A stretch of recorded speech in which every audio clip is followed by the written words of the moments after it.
I'm Father Bob Leger, and I'm filling in for Ann Gritch, who's not able to be with us this afternoon. With me is Linda Batton, and she's a person who is now retired, but spent many years serving the diocese in a variety of ways. I'm very happy to have you here today. Thank you. Great to be here. To start off with, where were you born? Where were you raised?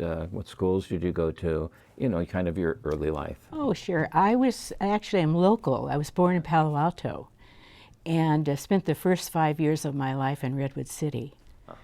And then when my stepfather came into our life, we traveled a lot because he was in the Air Force. So I went to as many as 13 different grade schools. Oh my gosh. And we lived in France for a couple of years, which was wonderful. I was a teenager then. Can you speak French? And I did then, but I can't now. I can't now. I wish I could, but it was really a wonderful experience because it was hard for me because I was a little shy, but you know, in being able to enjoy all different cultures was something that I just enjoyed very much. And then later on, I came to the Bay Area, which is really home to me, and I've lived here about 30 years. Okay. Yeah. I have 3 children, 5 grandchildren. Okay. So where did you go to college? Well, I got married quite young, so I skipped over that for a while. I got married at 19, and at the marriage, unfortunately, didn't work, but I had 3 beautiful children, so I became a single mother.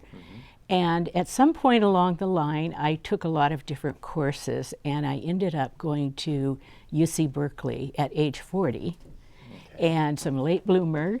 And I got my degree there in finance and in marketing and human relations.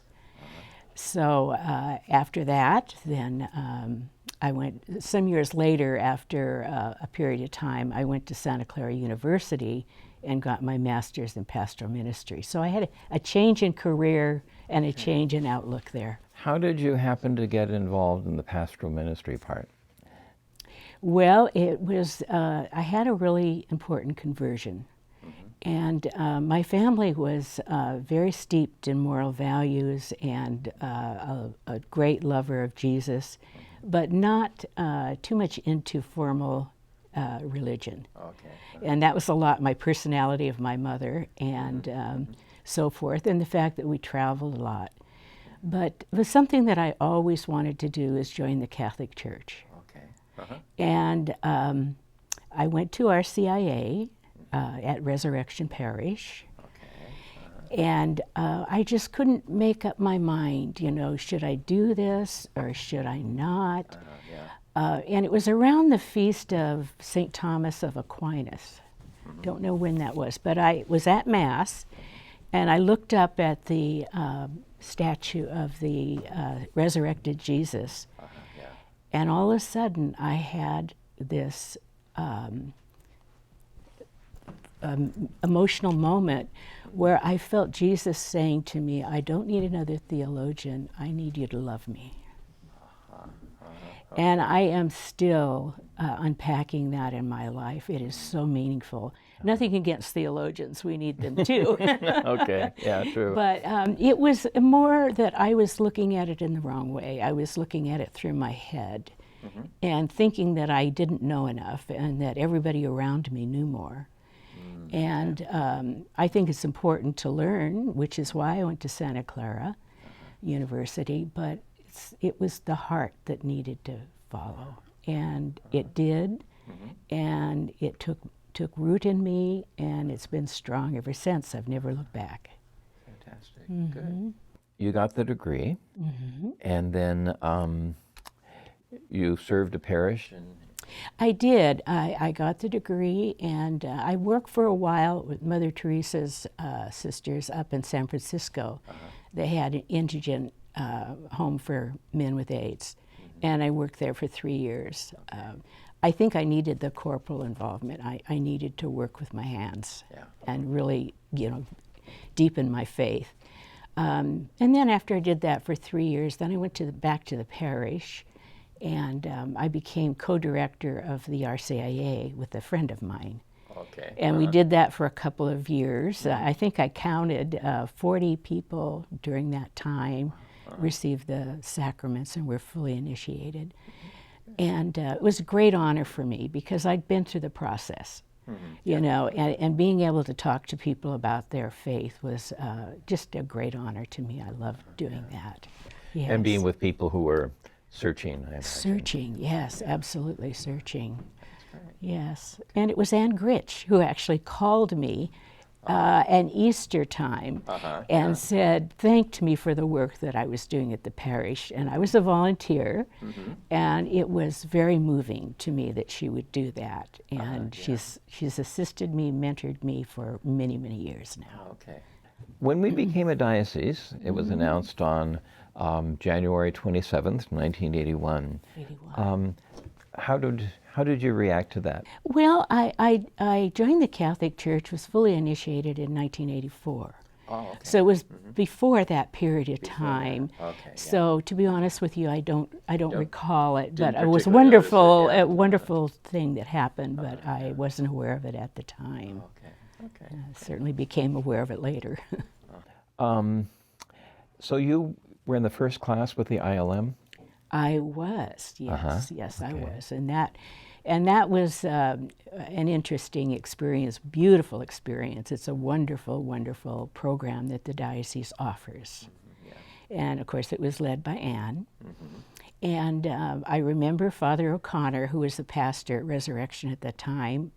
I was standing at the in the rectory at the counter, and he was running out the door, and he turned around and looked at me, and he said, "You're going to go to the Institute." And I said, "All right, okay." But I didn't know it was 3 years. And didn't know what you were getting into. No, I wasn't, but I'm certainly glad that I did. It was a wonderful experience. You were not only just a recipient of knowledge, but you also put together a program for the ILM as well, right? I did. I should say that it was Anne again who encouraged me to apply at the diocese. So then I became an employee of the diocese in 1999. So that's when that happened. Okay. And I was associate director for family life. And I had the opportunity to put together a course. And of course, having had a marriage that, we were just too young to make it work, I felt very inadequate to do it.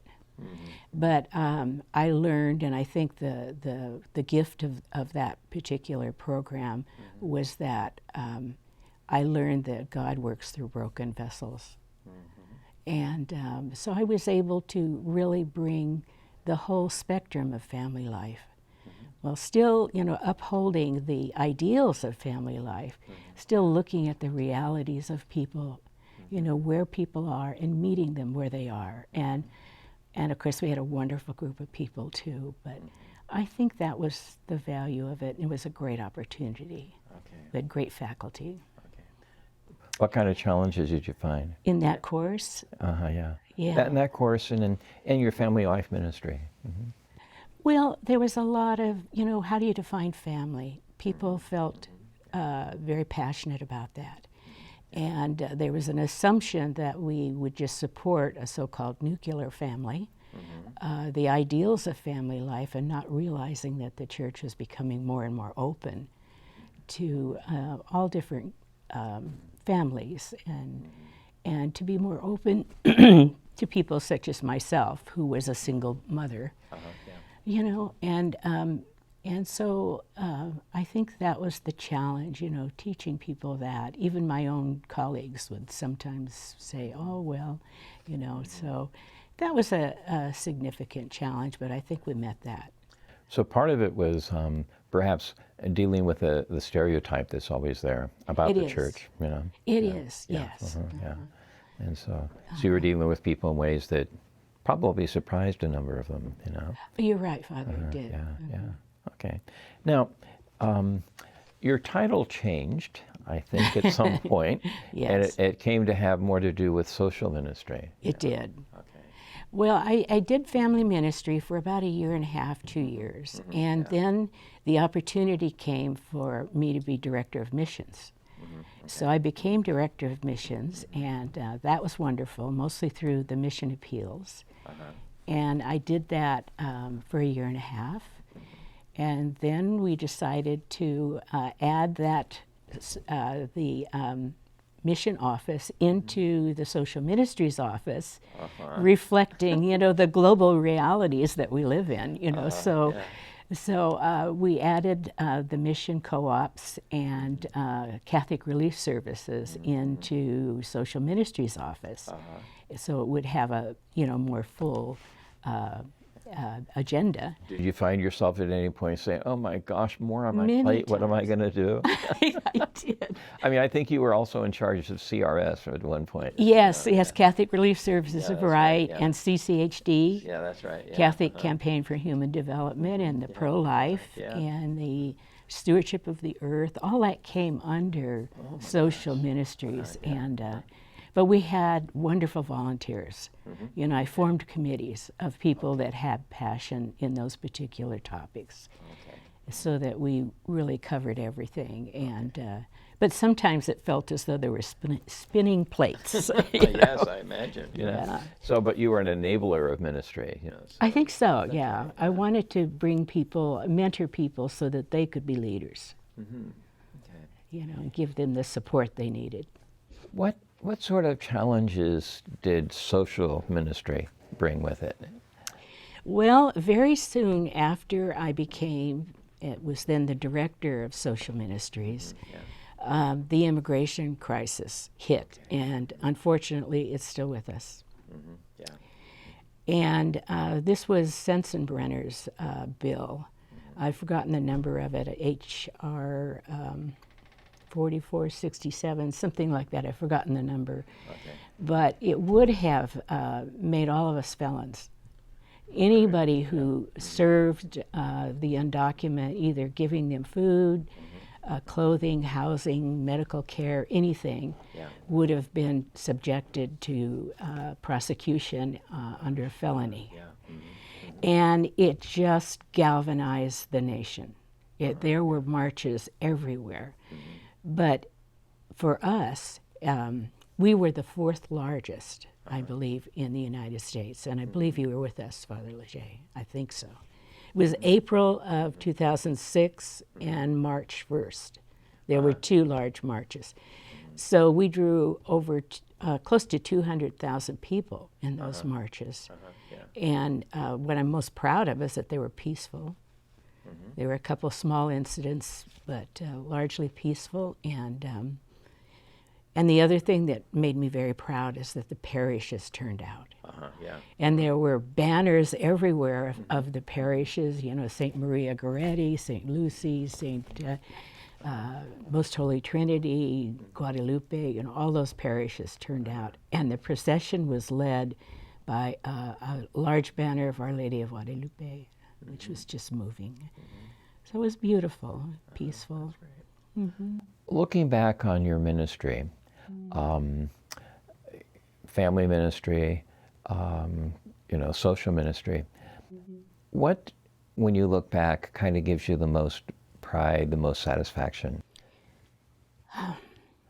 Or were there just so many things? There were so many. With excuse me, with CRS, I had the opportunity to travel with them. So I went to Africa, I went to Tanzania, I went to the Holy Land, and to Cambodia. And I had the opportunity to see what the church is doing. Not all of us, of course, are called to be in foreign countries and do missionary work, but we have people who are doing it very courageously, and it just was the most moving experience for me. And being able to bring that back and tell people more about what the church is doing was a wonderful experience. Someday I'll write a book. And then the marches, I remember parking and having a Latino man walk up to me and hand me a quarter for the meter and an American flag. Oh, wow. Yeah. And that was very touching. I thought, well, we're in the right place, we're doing the right thing. And I think our diocese has always kind of been in the periphery, where people are. Yeah. I'm very proud of that. Yeah. Great. So irrespective of the work that I'm personally done, our diocese has a whole tradition of social action. I mean, if I could just think of a few of the names: Monsignor Jean Boyle, Deacon Sal Alvarez, Mateo Sheedy, John Sandersfield, Gene O'Donnell, Jim McEntee, all of them here. And of course, we had Cesar Chavez in the East Side and worshipped at Our Lady of Guadalupe. So I came at the end of a lot of work that had been done, and very proud of that, and our diocese and our actions. It wasn't like you had to invent the wheel. There were so many people doing so many things. There were, right? yes, and I should mention Bill Leninger too, labor priest, but there were many people doing it. It was a proud tradition, so it was more like living up to it, It was. I imagine these people in some ways were your mentors, kind of mentors for all of us. Absolutely, yes. Are there any particular people who, you would point to specifically as this person really mentored me in ministry and in faith and all that? I had one meeting with Jim McEntee. Only met him once in that one meeting. I had an agenda. Okay. But it was very apparent to me that he was there to minister to me. And he did. And it changed my perspective on many things, and then I realized he turned the tables. Okay. And it was wonderful that he did that. So, I mean, he was wonderful, but Jean Boyle, these are people that put their bodies on the line, that would go to jail, that were at every march and every demonstration, that were on the flatbed trucks of Cesar Chavez marches and so forth. I mean, it's very impressive. We didn't warn you that I was going to do this, but Jean Boyle, we started these interviews, of course, after he had already died. Yeah. And so, I don't know, you may or may not, but do you have any stories or any experiences with Jean specifically that you'd like to share? Well, when I met Jean, he was far up in his years. Okay. And but he was still willing. He wanted to be where the action was. Right. And of course, we had a Human Concerns Commission at that time for the office, and he was on that, and he was always, let's go, let's do this, And he shared with me many, many experiences that he had. And he was just a wonderful mentor for me, to see that he was still active and still willing to go out there and do what he needed to do. He was a wonderful man. Great. Who have you mentored? That's a good question. I imagine a whole bunch of people, really. Mine started in our CIA, and then in my family. It began there. And I think through the different volunteers that came forward, they all had a particular passion but didn't know where to put it, didn't have an avenue. The parish, didn't have time to work on a particular topic in depth. And so we provided that opportunity for them to come to the diocese and be part of a committee and work on that that you care so much about. And so we had, there were many people. And of course they were wonderful help for us. We couldn't have functioned without them. Couldn't have done it alone. No. So maybe them. I suspect. Okay. Yeah. With so many things on your plate, all the things that you wound up working on and everything else. Yeah. I imagine that when you retired, there was sort of a sense of relief. Okay. Yeah. But I can't imagine you just stopped. Okay. Yeah. What have you been doing since retirement? Well, when it was time for me to retire, I knew it. Okay. And it was time. And I did take about a year and a half when I actually didn't do anything except, prayer and being more contemplative. I wanted to get deeper into my prayer life. And before I started doing things again and be able to sort out, discern really what I wanted to do. So I've done some spiritual direction. I've been trained in the Jesuit exercises, spiritual exercises. Okay. So I've led about 4 people through the 19th annotation. I'm a member of a commission for the city of Mountain View, where I live, on the Commission for Social Ministries, or pardon me, Human Resources. Okay. Yeah. Yes. So I do that, and we're very active in that. And I'm on a commission with the diocese, kind of taking another look at social ministries. We have a wonderful director now, Paul Miner, who stepped in my shoes, Deacon Rubin's shoes. Oh, yeah. And so assisting the office, looking at how we can include evangelization in there and all the other ministries in a more holistic way. Okay. We've been very busy. You've mentioned some of them already, but overall, what do you think the strengths of our diocese would be? I think we have, I know everybody says this, but a stunning bishop. And he really allowed us to do what we needed to do and supported us regardless.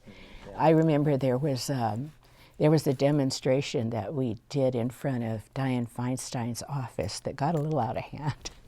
And it was televised, out of hand only in the sense that it was another person that came to the microphone and so forth, that we hadn't accounted for. So when I came home, I called the bishop and told him, "You may see this." And he said, "Oh, was anybody hurt?" And I said, "No." And he said, "Okay, fine." So that's the kind of support we had. He was, and we were very careful not to cross the line. Because we never wanted to embarrass the bishop or the diocese in anything that we did. And I imagine knowing PJ, I'm sure he was just delighted that you were doing it. So Probably, yes. Yeah. I think he was. Oh, yes, yeah, very much so. Is there anything in the diocese, or are there any things you would kind of say you would like to see happen in the diocese that might not be happening now? I have to really consider that a little bit more before I say anything. But I know we're on this commission that is looking at what we can do, particularly in social ministries, but in collaboration with worship and word as well. So working more together. And I'd like to see that more. I'd like to see all 3 different branches working more uniformly. And I think that's going to actually happen. We have the starts of that. I think more opportunities for people to, experience Christ at the margins. It might mean taking a trip out to Watsonville, being with the workers for a day. We do this already in our schools to a certain extent, but do we do it with the parents, the adults? Giving people a more experience to be, in a sense, on fire, to really see for themselves what it's like to be on the margins and have more opportunities to do that. Great. Is there anything else we should talk about? Well, I just, like I keep saying, I'm very proud to have been able to do what I've been able to do. I'm very blessed to have been able to do that. I'm very happy to be here and talk about it. It was the highlight of my life, and I can only hope that we did some good while we were there. I think so. A whole lot of good, I think. Yeah. I hope so. And for the sake of the diocese, I'm very proud of this diocese because I have traveled nationally and internationally, and I always hear good things. And so when we went to Washington, D.C., we were always the envy of people there for our great bishop and our great diocese. So, great bishop, a great diocese, but also you mentioned the names of some real prophetic people. Yes, exactly. And you saw them and you said, "I'm going to be one of them." I know. And you were. I tried. Yeah, very good. Absolutely. Was honored to step in their footsteps a little bit. Yeah. But I'm really, really grateful that you came for this interview. Thank you so much for inviting me. And I appreciate it. Great. Okay. Thank you very much. Okay.